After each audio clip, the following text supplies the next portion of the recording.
To those of you that reached out about the Michael Jackson video, this is it.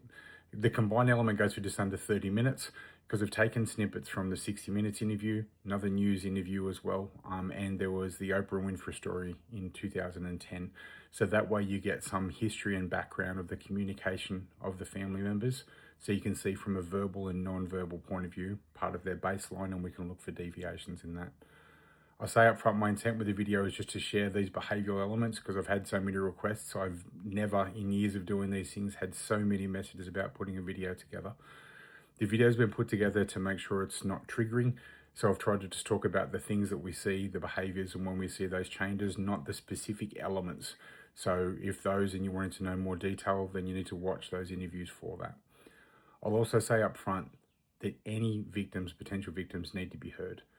We need to make sure that they feel safe and comfortable so they have a voice. This video is not about the details, the specifics about those and what elements or items physically do I think may or may not have happened.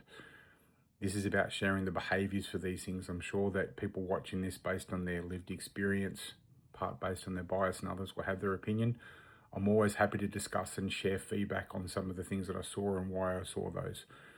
But at the end of the day, I hope this video is educational for people. And I hope from that perspective, then it helps start some discussions about some of the things that you may see in or around you from a communication point of view. And if it sparks some discussions or decisions about things as well, if that's towards growth and towards safety, then I'm all for it. Here's the video. So based on your requests, this is the video that I've got together with some summary behavioural items about the situation with the Casio family and the allegations around Michael Jackson. A couple of things I've got to cover off first about this, so there's some background context as to the items in here that I cover and some other items from a chronological point of view. Now first, from the family involved, it's Dominic and Connie that are the parents. The family members, the siblings involved in this are Eddie, Dominic, Aldo, and Marie Nicole, who's the sister as well. Now a couple of things.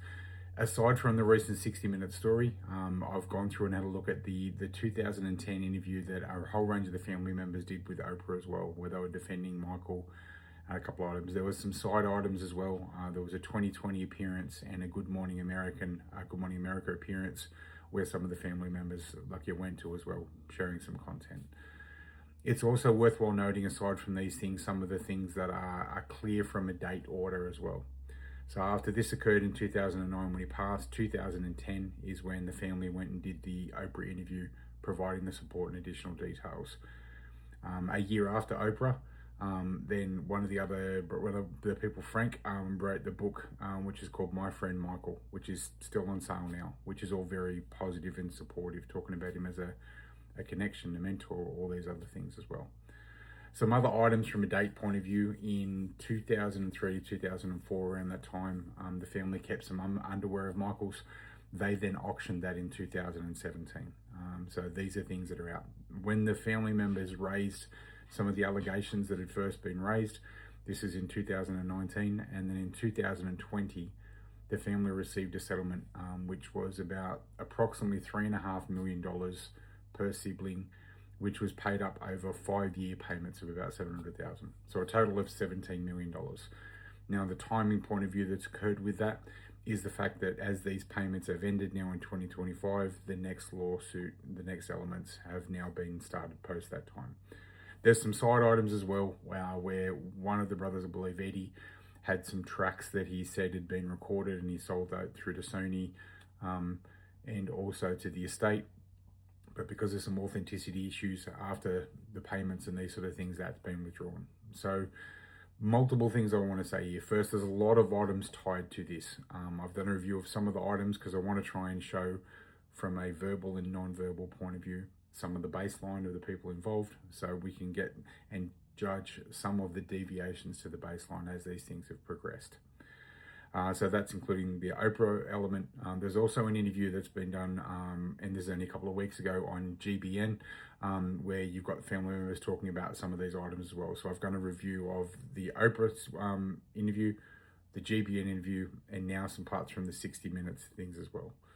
I'll say up front, aside from these, aside from the timeline, aside from the content, aside from any bias that people have of the people involved in here as well, anytime there's any allegations of this sort, they can't be dismissed. need to make sure that victims are heard, that people are able to share their stories so things can get reviewed and get investigated. The things that I'm sharing with the video now are going to be just about the behavioral elements that I see. If I see changes in verbal or non-verbal baseline, some of these deviations, and then we'll talk about some of the reasons that there may be those inconsistencies. Let's get into the videos. Okay, so this is the start of the video now. So this is the interview that they had with Oprah, and this is back in 2010. So we'll look at a few initial bits just to see any baseline elements that we can see here. Now, this is the Casio family. They have been reluctant to come here today, afraid that they might be betraying a friendship that they've held so privately and dearly for over 25 years. That is how long they have had a secret relationship with the king of pop, Michael Jackson. He called them his second family, and they've written music together, have personal home videos, and endless memories with a man who was a mystery to most of us. So let's talk about a couple of things there. So first, what I see straight off the bat is, as they're saying that, Oprah saying some things about considered their second family. What we saw then was Eddie and also Maria, as they're doing those, doing the validation nods, smiling, a positive recognition like element with it, but also making direct eye contact to see those words landing. So part of that is an alignment. Did you hear what she said? We considered his family, and that connection element for things as well.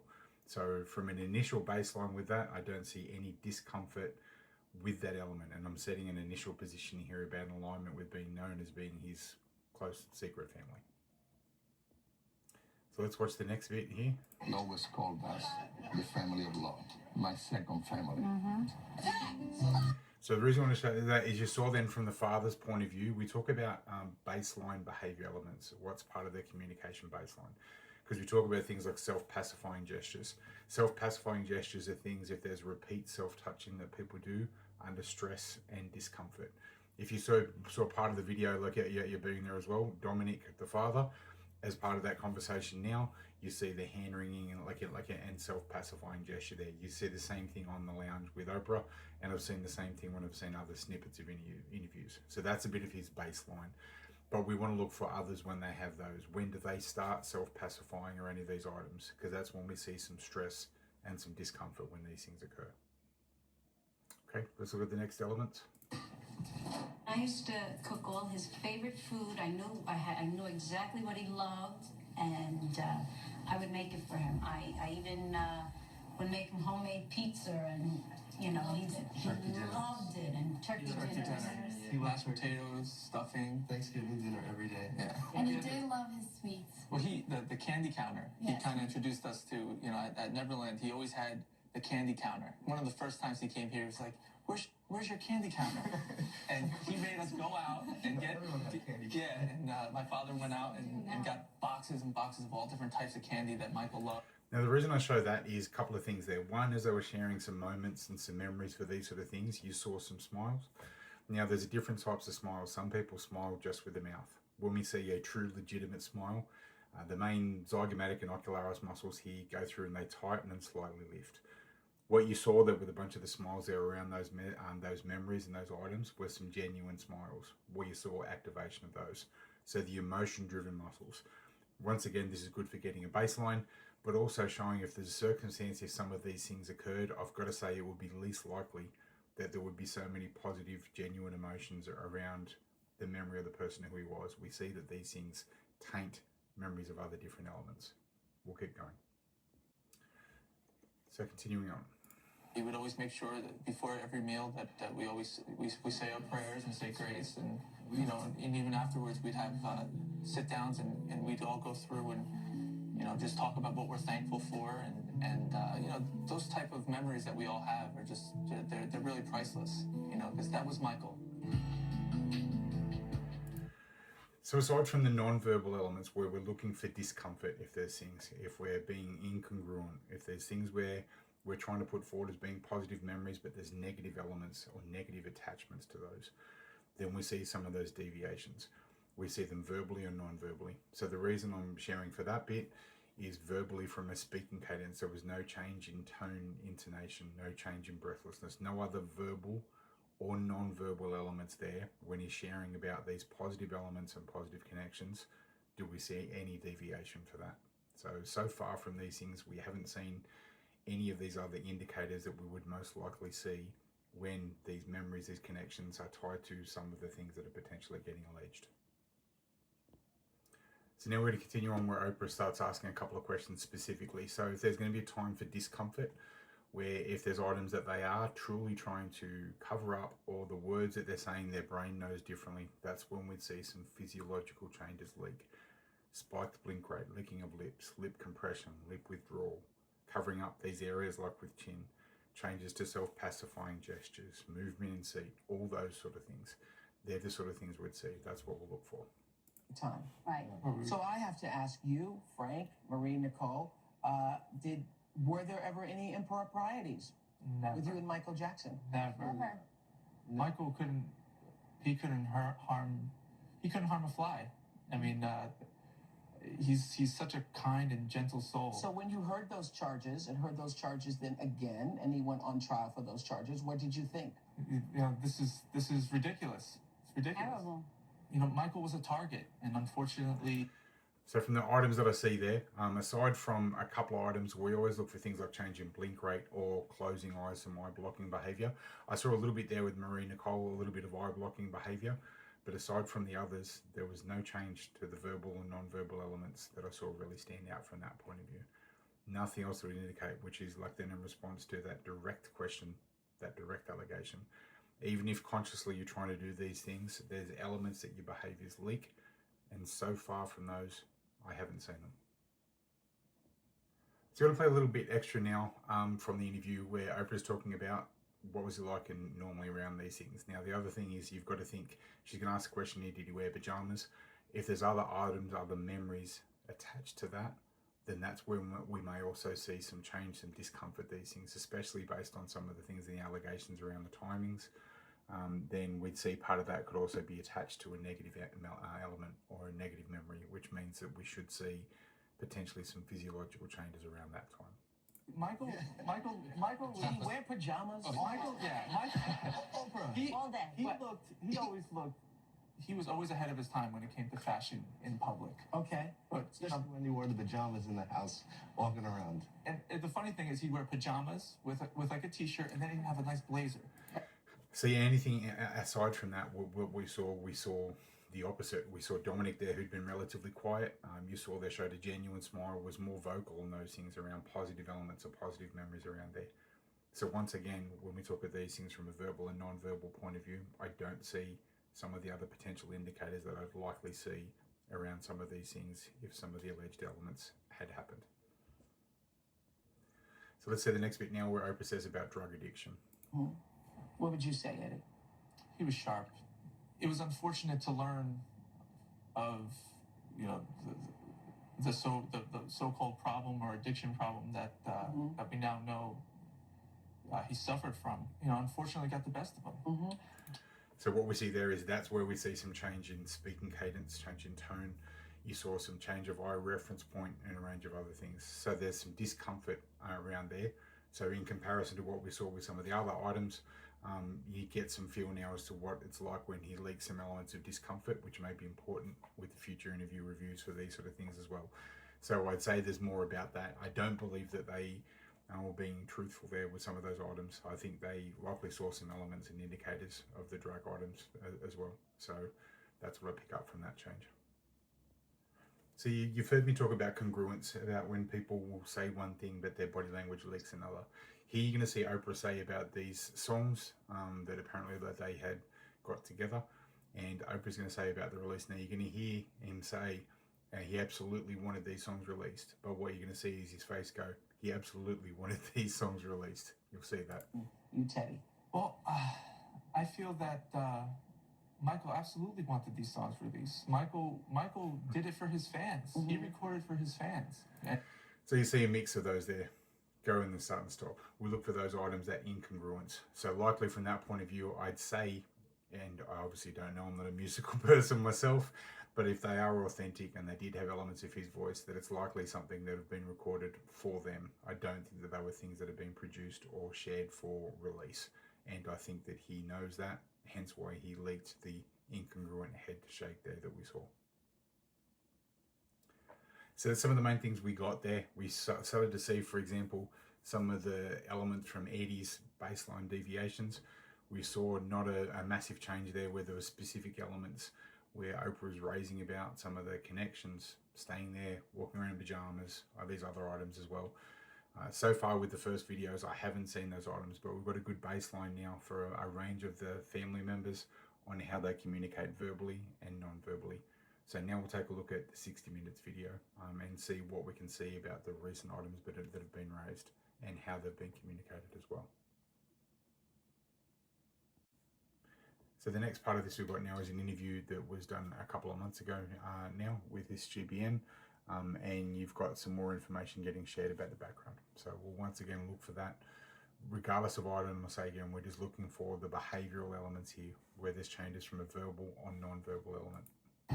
Thinking back, but I do remember the first time that he finally made his move on me. When was that, and where was it? I don't. It was somewhere at a hotel in Florida, let's say.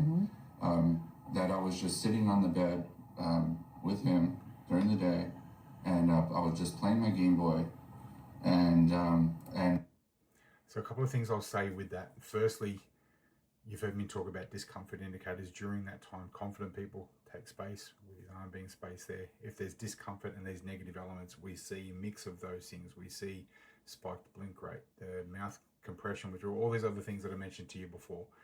The other thing is from the wording point of view. I remember the item, for it, it's around, I think somewhere in Florida, let's say, in these as well. So you see, aside from this sort of stuff, I've got to say that there seems to be a lack of confidence and clarity around those sort of items.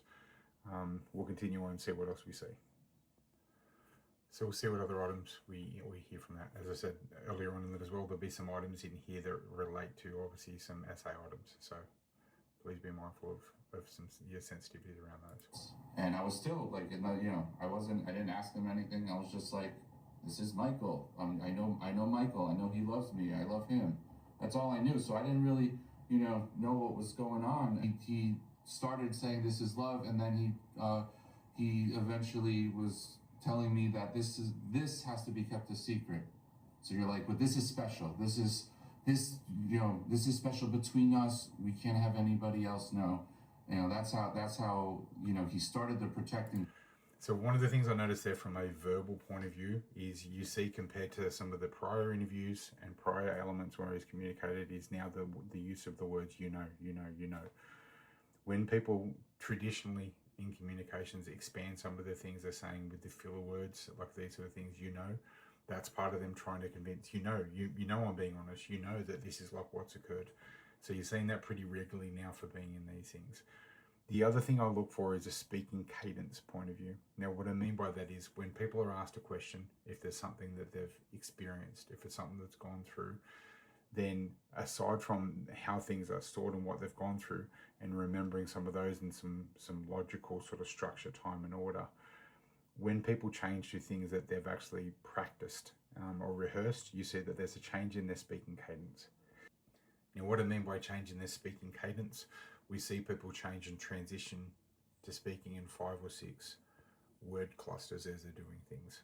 Now, they do that because that's how they've written down, practiced and rehearsed some of those sort of things.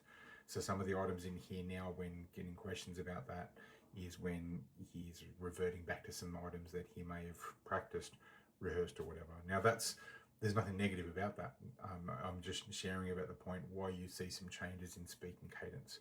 We all have different levels of communication with how we communicate and different reasons for that. But it's important to understand when you see a difference in speaking approach, what drives some of those things. So the next part of this interview now, we've got the interview that's occurring with Marie Nicole. So let's get a feel there, same thing for vocal cadence and elements around here. He'd always say to us that, we were his second family.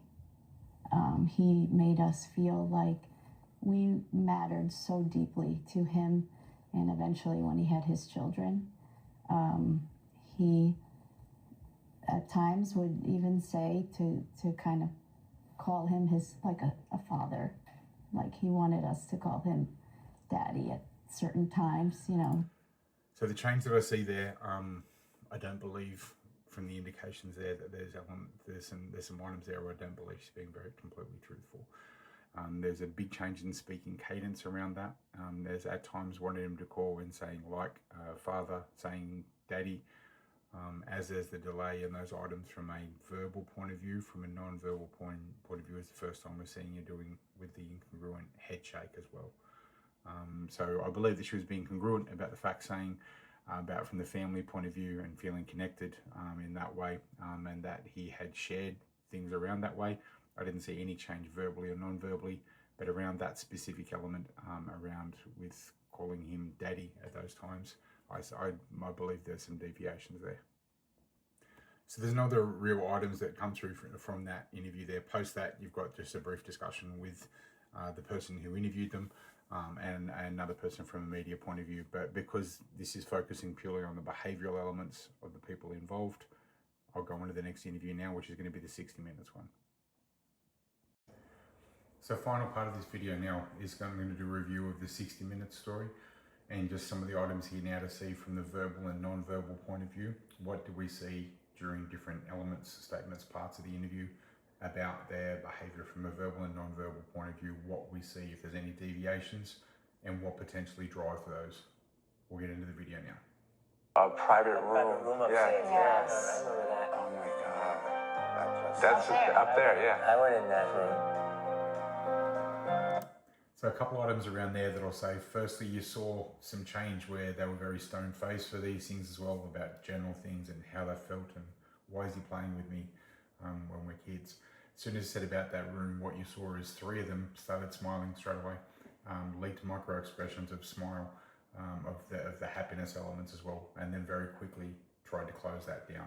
So part of that, what I see from there is for those items may have been if situations have occurred that they haven't occurred in that room. There still seems to be some positive memories attached to that and to the engagements or interactions. Can't believe how many photos there are of you guys together. Oh, and there's plenty more. We have so many photos. So many more. No one's ever seen these pictures. These photos. So even when we talk about these things, just as that baseline then for another one for memories, you saw them saying about with these photos as well, and you saw Aldo's face light up with the smile again.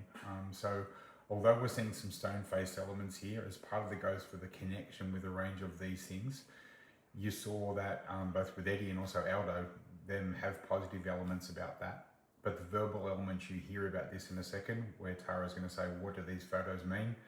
You're going to see the complete change back. No, that's what these photos mean. They mean about us being a manipulated family and a couple of these sort of things.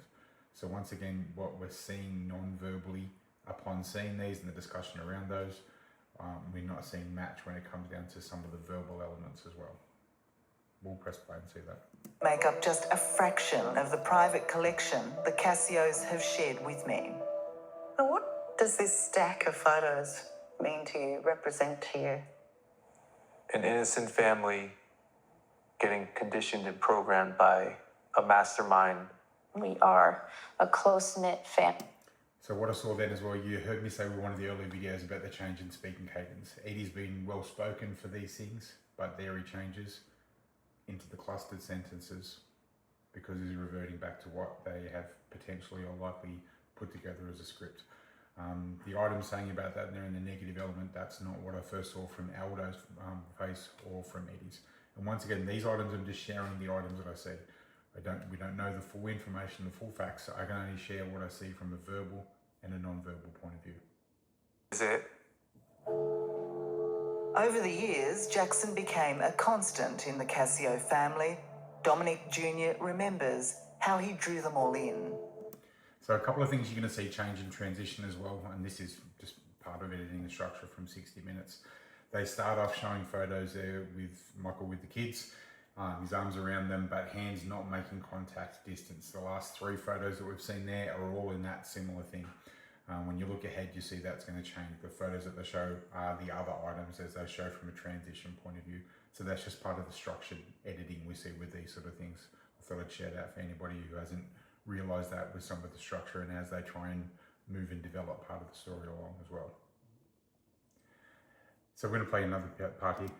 God, this was the worst thing to live with. Imagine your kid, a little kid with a little backpack going to school, and on his mind is he's having sex with the biggest entertainer in the world, and he's abusing him, and you can't say anything about it. There's a couple of things about that I'm going to say, which I will say was probably not going to be popular as well, but I can only share what I see. When we see true sadness, true emotion hit, there's a couple of things. One, we see the activation of the corrugator supercilii muscle. It brings the eyebrows together and really starts to turn the inner parts of those up. Aside from that, we see the downturn in the mouth and the downturn of the eyes, which you would all see. So what I didn't see there was some of the traditional activation we see with some of this true sadness. The other part is from the verbal point of view. When people have true sadness and emotion hits them, the breathlessness bit that we get, it doesn't come at the end of sentences or clusters of words. It hits you when it hits you. So from that point of view, like I said, there may have been things that have occurred, but what we likely saw there is some element of strong exaggeration of some of those items. Okay, so we'll see some more now for Eddie sharing some other items. He nicknamed me Angel. He always said, like, you're my angel. And he would take baths before the show, and I would take baths with him. Everywhere we went, I was the one that stayed with him in his room and in his bed. And did he molest you every time you stayed with him? On tour, absolutely, yeah. On the tour, it was very frequent. Once we started, it was very, very frequent. Almost every. So a couple of things there. Firstly, I'd say from that point of view, about what he shared about the bar, so I believe he's showing congruence there. I think from a verbal and non-verbal point of view, there was not one change that I saw on any element, breathing location, tone, cadence, intonation, any of those sort of things, and no changes to the non-verbal other parts as well. So I'd say a large part of what he shared there is likely true in my opinion from what I saw. So a couple of things I want to share here about some of these next sections. I'm not sharing the full content with the video because there'll be some people that watch this who are wanting to learn about some of the behaviours or things I think we see, but also may find some of those items triggering. What I believe has occurred, what we have seen from the behaviour point of view, is there is definitely elements of congruence when sharing some of the things about some inappropriate touch and contact. What I see from that though is with some of the additional items and specifics that are getting added in included, I believe that some of those items may have been added in from a fictitious point of view, whether that has been from discussions with other family members or adding in because that will add in some more potential impact from some of the things that they're raising, or some more imagery based elements as well that may cause a stronger reaction. But when we see some of the items about some of the basic items that have been covered and shared, and about inappropriate conduct and touch, I believe we see congruence there from those items. But as some of the additional specifics where I see some of the changes in there, everything from my reference point to a range of other non-verbals that I'd say potentially have been exaggerated or are fictitious on top of these other items. So just to clarify, it's not detracting in any way saying about some inappropriate things that have occurred. I'm specifically saying from a behavioural point of view that some of the items here, I believe, likely have been fictitious or exaggerated. But as I said, recentering it doesn't detract from any of the other items. I believe that there's congruent elements that they're showing there with some of the things that are getting shared there about inappropriate items that have occurred on more than one occasion. So the next part of the video now is when they're going to speak to Aldo about what occurred during the first time he was allegedly assaulted. Now remember, we've covered this with a previous video where he shared with the early part in this video where he has shared during a previous interview. You saw during that time that he spoke about that relatively free-flowing with those items. Now remember I said about how things change when people revert back to a scripted type approach rather than sharing things that they've actually experienced in their episodic memory. So you'll see elements of that now. His hold over them was incredible. The first time he really abused me, I was laying in bed with him and I was just playing my Game Boy and he just pulled down my shorts, like real smooth. And So that's where you see about some of these things that I mentioned before about some of the cluster type work where he's speaking cadence, like the rhythm for how he's speaking with these things as well changes into these broken type things. That's part of how our brain works. If there's things that we have written down, practiced, rehearsed, shared with other people, which may be other family members, then we change into part of these, like these clustered type word-based items. So I'll share some of the things. There's another section in here when they're speaking to Eddie about some items as well, and some of the things that Eddie leaks from a facial micro-expression point of view. The micro-expression I've discussed when we compress between our nose and our mouth. It's very, very quick, often lasts from 1/25th of a second to 3 seconds. There's a couple of times where he leaks some of these stronger type emotions like that naturally in key elements in mid-sentence. He's not pausing to think about those. So there's some items in here where I believe that reiterate from a non-verbal point of view that there's been some of these things occur that have caused some of that stronger type reaction in him.